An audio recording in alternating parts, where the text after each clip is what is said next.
বন্যার কারণে ১২ দিন আগেই হাওড় অঞ্চলের ৬ জেলায় ধান চাল সংগ্রহ শুরু করেছে সরকার। কৃষি বিভাগ বলছে ৪-৫ দিনের ভারী বৃষ্টি ও উজান থেকে নেমে আসা ঢলে সুনামগঞ্জের হাওরের কৃষকের অবস্থা নাজুক। বৃষ্টির পানিতে হাওরের জলাবদ্ধতায় ডুবেছে ফসল, নদীতেও বেড়েছে পানি। এই অবস্থায় বেশিরভাগ জায়গায় ধান এখন পানির নিচে। কাটা হয়েছে মাত্র ৫০ থেকে ৬০ ভাগ ধান। এই অবস্থায় নেত্রকোনা, কিশোরগঞ্জ, সুনামগঞ্জ, সিলেট, মৌলভীবাজার ও হবিগঞ্জের কৃষকদের বোরো ধান ও চাল সংরক্ষণ এবং বিক্রিতে সহায়তা দেওয়ার লক্ষ্যে বিশেষ উদ্যোগ গ্রহণ করা হয়েছে।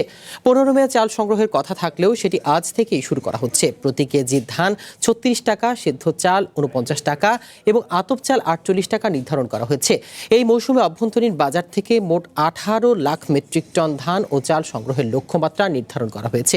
এর মধ্যে ৫ লাখ মেট্রিক টন ধান, ১২ লাখ মেট্রিক টন সেদ্ধ চাল এবং ১ লাখ মেট্রিক টন আতপ চাল কেনা হবে।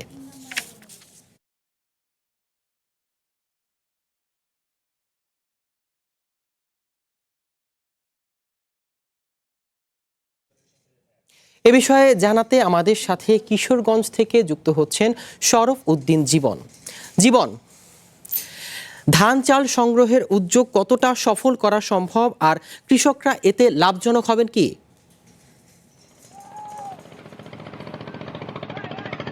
ধন্যবাদ সিয়াম। আমি এখন দাঁড়িয়ে আছি কিশোরগঞ্জের অষ্টগ্রাম হাওরে। আমি যদি একটা তথ্য দিয়ে রাখি, প্রথমেই কিশোরগঞ্জে খাদ্য বিভাগ যেটা জানিয়েছে যে ১৮,৩30 মেট্রিক টন ধান চাল তারা সংগ্রহ করবেন এই বছর, এবং এক একজন কৃষক তারা ৭৫ মণ ধান তারা দিতে পারবে। কিন্তু কিশোরগঞ্জের হাওরের যে অবস্থা, আজকে কিছুটা রোদ রয়েছে, কিন্তু গতকালকেও কিন্তু হাওরে প্রচুর বৃষ্টিপাত হয়েছিল এবং একাধারে বৃষ্টিপাত থাকায় ধান চাল সংগ্রহের যে একটা বিষয় ছিল যে সুক্ত দাম দিতে হবে খাদ্য গুদামে, সেখানে কিন্তু তারা সুক্ত দাম তারা দিতে পারবে না। এর কারণ হলো লাইফে কোনো কিছুর গ্যারান্টি নাই, তাই ইন্স্যুরেন্স করুন সিটি ব্যাংকে, কারণ ইন্স্যুরেন্স করলে সিটিতে সুরক্ষা পাবেন নিশ্চিন্তে।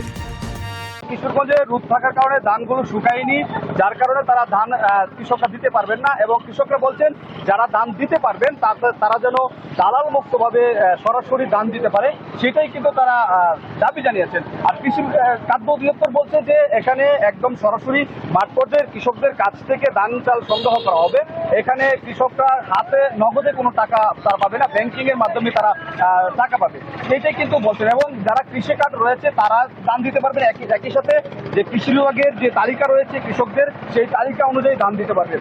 তো খাদ্য অধিদপ্তরের যে কর্মকর্তা রয়েছেন তারা অষ্টগ্রামে সকাল 11টায় ধান চাল সংগ্রহের কথা রয়েছে, এবং সেখানে বুড়ো ধানের যে অবস্থা কিশোরগঞ্জের হাওরের, আপনি জানেন 1,68,000 হেক্টর জমিতে কিন্তু বুড়ো আবাদ হয়েছিল, এর মধ্যে 1,04,000 হেক্টর বুড়ো ধান কিন্তু চাষ হয়েছিল কিশোরগঞ্জের হাওরে। এবং আমরা সর্বশেষ যে তথ্য রয়েছে 9,045 হেক্টর জমির ধান কিন্তু ইতিমধ্যে তলিয়ে গিয়েছে হাওরে, এবং সেই জন্য কৃষকরা একেবারে দিশেহারা হয়েছেন।